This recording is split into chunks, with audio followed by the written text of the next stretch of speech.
Petugas Puskesmas Pesisir Selatan Selasa pagi melakukan penyisiran ke rumah-rumah warga untuk memberikan vaksinasi.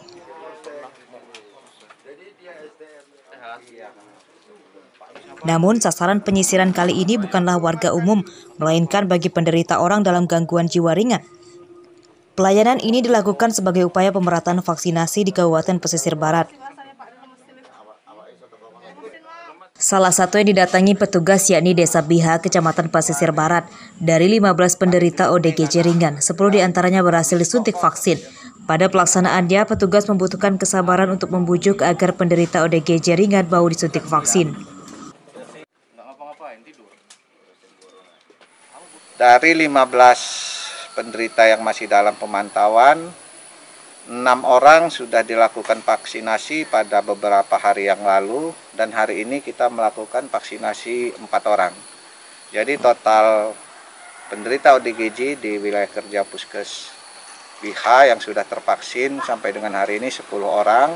Dari data pihak Puskesmas Pesisir Selatan, di wilayah kerjanya terdapat 19 warga penderita ODGJ. 4 pasien diantaranya telah sembuh dan tersisa 15 pasien lagi. Rosandi melaporkan dari Pesisir Barat.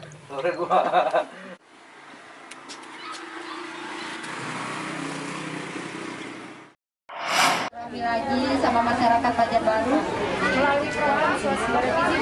Badan Perencanaan Pembangunan Nasional dari Kementerian Perencanaan Pembangunan Nasional melakukan verifikasi program Swasembada Gizi dan penanganan stunting di Kabupaten Lampung Selatan pada Selasa pagi.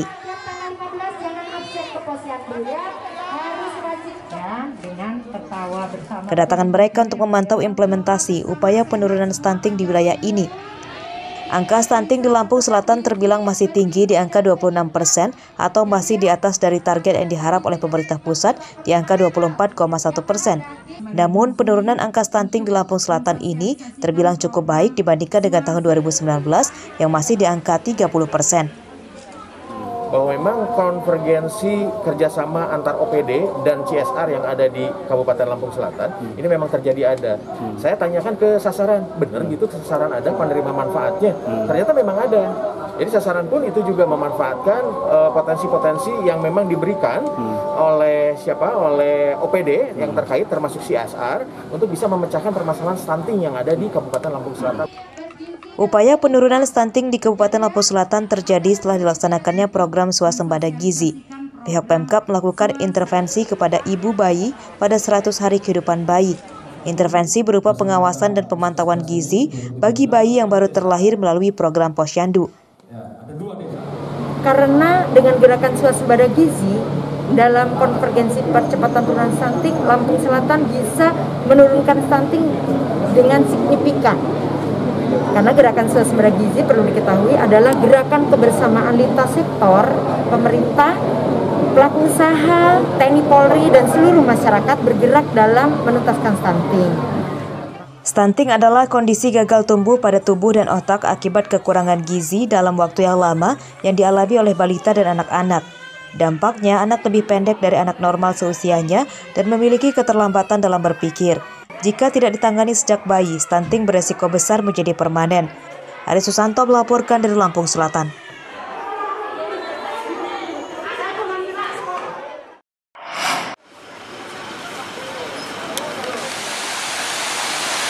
Pemerintah Kota Bandar Lampung akan menutup seluruh tempat wisata selama libur Natal dan Tahun Baru. Penutupan dilakukan untuk mencegah lonjakan kasus COVID-19 di Kota Bandar Lampung.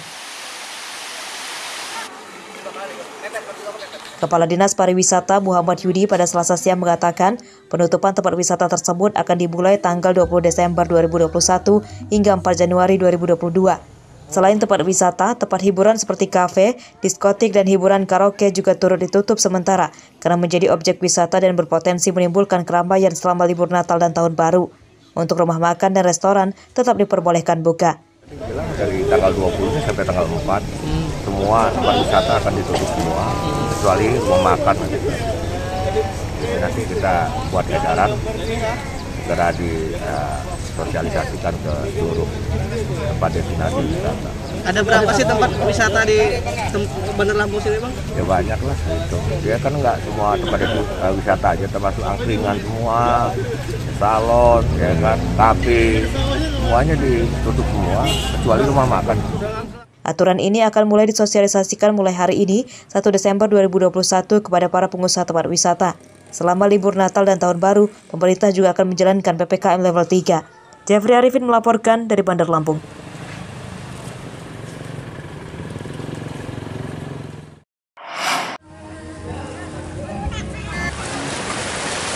Aturan berbeda diterapkan oleh Dinas Pariwisata dan Ekonomi Kreatif Provinsi Lampung yang tidak menutup tempat wisata selama libur Natal dan Tahun Baru. Hal ini dikatakan oleh Kepala Dinas Pariwisata dan Ekonomi Kreatif Provinsi Lampung, Edarwan, pada Selasa siang di kantornya. Pemerintah Provinsi Lampung tidak akan menutup tempat wisata selama Natal dan Tahun Baru. Pihaknya hanya meminta kepada pengelola tempat wisata agar menerapkan protokol kesehatan secara ketat bagi pengunjung. Pihak Pemprov Lampung juga akan mengerahkan tim Satgas Pengendalian COVID-19 di tempat wisata yang buka. Harga tidak bisa ditawar-tawar lagi. Destinasi wisata atau pelaku pariwisata itu harus menerapkan protokol kesehatan. Nah, kemudian kedua, bahwa kita wajibkan di destinasi wisata itu punya tim tersendiri untuk mengawasi. Pengawasan tempat wisata akan dilakukan mulai 24 Desember 2021 hingga tanggal 2 Januari 2021. Meski tidak melakukan penutupan, namun bagi pengelola wisata yang melanggar protokol kesehatan akan diberikan sanksi berupa teguran dan sanksi terberatnya yakni penutupan sementara. Arsadi Saputra melaporkan dari Bandar Lampung.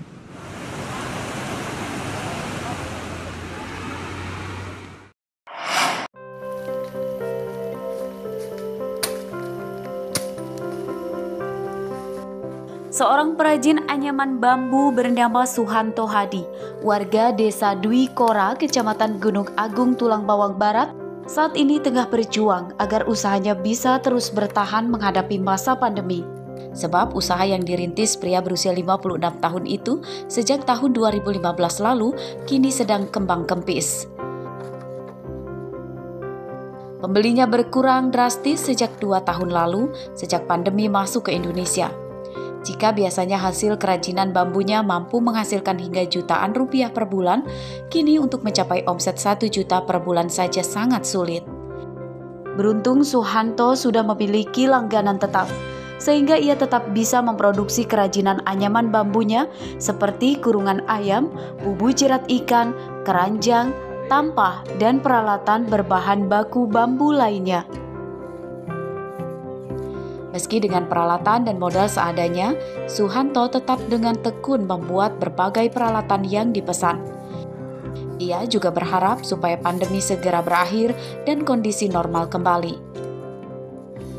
Dengan adanya pandemi ini, Pak, kurasa itu sangat berpengaruh sekali.